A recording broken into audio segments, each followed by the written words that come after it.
kelompok 2 ini mempresentasikan hasil diskusi kami tentang seni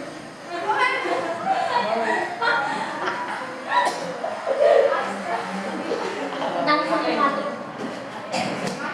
Pengertian dan fungsi patung. Patung diartikan juga sebagai plastik AFT atau seni plastik karena patung identik dengan sebuah cipta karya manusia yang meniru bentuk dan memiliki keindahan. Patung bersifat 3 dimensi atau benda yang bervolume. Artinya, bisa dilihat dari berbagai arah. Pada masa kerajaan Hindu di Jawa dan di Bali, banyak sekali ditemukan hasil karya seni patung, terutama di candi Hindu dan Buddha yang bercorak tradisional. Pembuatan karya patung seringkali dihubungkan dengan kegiatan religi seperti pemuja kepada dewa atau arwah nenek moyang. Pada karya-karya seni patung modern, pembuatan karya seni patung merupakan ekspresi individu penciptanya karena lebih keras, karena lebih bebas dan bervariasi. Fungsi patung secara umum berdasarkan pembuatannya. seni patung ada 3 macam, yaitu 1. Patung sebagai fungsi personal. Karya seni patung diciptakan semata-mata untuk kepentingan personal atau pribadi, sebagai ekspresi perasaan dan ungkapan pribadi, termasuk tujuan religi atau usaha beribadah. Patung pada zaman dahulu dibuat untuk kepentingan keagamaan. Pada zaman Hindu dan Buddha, patung dibuat untuk menghormati dewa atau untuk mengenal orang-orang yang diagungkan, misalnya raja atau pemimpin mereka. Patung juga dijadikan sarana sebagai meningkatkan diri kepada Tuhan. 2. Patung sebagai fungsi sosial. Patung diciptakan untuk memperingati suatu peristiwa yang bersejarah atau mengenang jasa seorang pahlawan besar dalam sebuah bangsa atau kelompok. Dalam catatan sejarah, misalnya patung untuk monumen. 3. Patung sebagai fungsi fisik. Patung bernilai estetika yang artinya menciptakan dan membuat patung semata-mata untuk dinikmati keindahannya.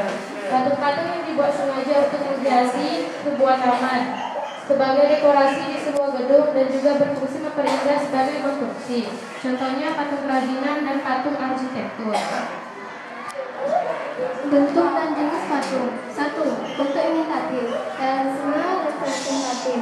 Corak ini merupakan tiruan dari bentuk alam, manusia, hewan, dan tumbuhan. Perwujudannya berdasarkan fisio, plastik, atau bentuk, visi, baik anatomi, proporsi, harmoni, dan kesatuan administratif. Bentuk patung corak realis tampak pada karya Hendro Columbus, Taktoto, dan Edi Sunarso. 2. Bentuk figuratif atau abstrak. Patung ini secara umum sudah meninggalkan bentuk-bentuk alam untuk perwujudannya. Bersifat abstrak, patung yang tidak menampilkan bentuk yang umum dikenal seperti bentuk-bentuk yang ada di alam. Ia menggolong elemen-elemen rupa, primatra seperti garis, bidang, ruang, dan memperlakukan unsur-unsur rupa tersebut sebagai adanya dan tidak menggambarkan bentuk-bentuk alam. 1. Teknik bahan, yaitu mengurangi bahan menggunakan alat bahan. Misalnya membuat patung dekoratif dengan bahan dasar kayu dan batu. Adanya yang digunakan adalah paha dan palu. 2. Teknik kusir, yaitu membentuk benda dengan mengurangi dan menambah bahan. Misalnya membuat keramik dengan bahan dasar tanah liat. Alat yang digunakan adalah sujit. 3. Teknik cor, yaitu membuat karya seni dengan membuat alat cetakan. Kemudian dituangkan adonan berupa semen, gips, dan sebagainya, sehingga menghasilkan bentuk yang diinginkan. Alat yang digunakan adalah cetakan. 4. Teknik cetak, yaitu membuat karya seni dengan cara membuat cetakan terlebih dahulu. Misalnya membuat karya patung, kerajinan dengan bahan dasar tanah liat dan semen. 5. Teknik assembling, yaitu merakit adalah membuat sebuah komposisi sambungan dari material seperti besi, logam, dan tembaga, atau terbagi macam material seperti benda, sumber objek, kertas, karya, dan tekstil. Biasanya dengan cara las listrik menyambung dengan foto membuat karya mendapatkan bentuk tertentu. Misalnya berkarya seni patung kontemporer dengan bahan dasar logam atau besi.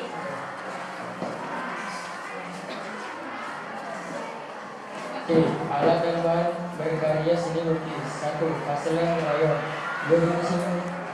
Dua jenis media ini secara fisik bentuknya sama, sehingga saya keliru ketika membeli tapi sifat dan bahannya tidak sama. Terakhir, kayu pastel terbuat dari pasta minyak dan campuran dengan pewarna. Pastel, kayu pastel biasanya terbuat dari lilin, wax, dan oli. 2. C. Cat berwarna. Bahan berwarna ini dibedakan berdasarkan basis pencernaannya, yaitu A. Cat air berbasis air.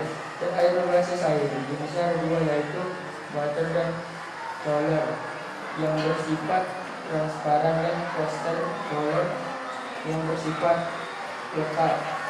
B. Minyak dan berbasis minyak. Dan benang itu terbuat dari partikel pengaman yang warnanya ini sehingga dengan media minyak. Cat air ini terbuat dari plastik berbasis polietilen yang akan mengeras ketika kering. 3. Kuas. Kuas merupakan alat yang digunakan untuk menguas cat dan media lukis. 3. Pisau palet terbuat dari aluminium tipis. Fungsinya adalah untuk mencampur cat seperti layaknya kuas. 3. Untuk membuat efek-efek beresat pada media lukis. 5. Pelet. Pelet adalah media yang digunakan untuk tempat mencampur cat. 6. Kanvas. Kanvas merupakan bahan media yang umum dipakai sebagai media dalam lukis.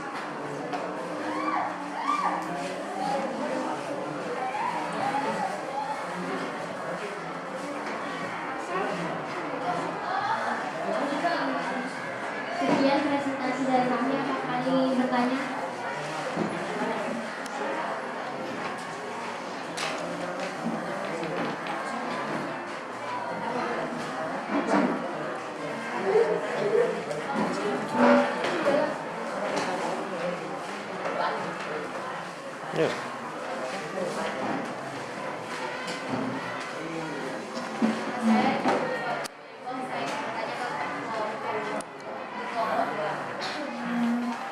Bahan dan alat dalam berkarya seni patung itu kan ada batu